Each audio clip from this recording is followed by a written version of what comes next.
নির্বাচন আসতেছে, নির্বাচনের আগে দেখেন কত রকমের কথা, কথায় কথায় বলে সুখ টান দিয়ে যদি পাল্লার মধ্যে যদি সিল মারা যায় তাহলে নাকি জীবনের গুনাহ মাফ হয়ে যাবে, জান্নাত গ্যারান্টি। অনেকে মনে করে জান্নাত মনে হয় মামার বাড়ির সম্পদ, দিয়ে দিচ্ছে যারে মন চাচ্ছে।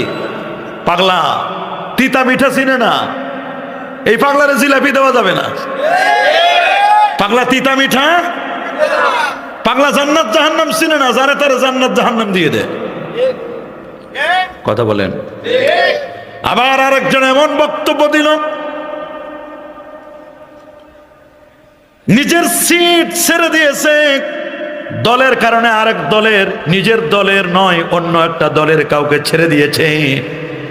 ছেড়ে দেওয়ার কারণে স্যাক্রিফাইস, কুরবানি করছি, তার এই স্যাক্রিফাইস নাকি ভোটের এই স্যাক্রিফাইস, এই আত্মত্যাগ, এই কুরবানি নাকি ইব্রাহিম ইসমাইলের কুরবানির চেয়েও নাকি দামি।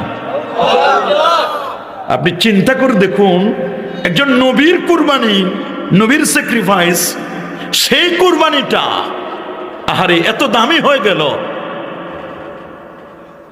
ভোটের কুরবানি যেখানে গণতন্ত্র ইসলাম সাপোর্টই করে না।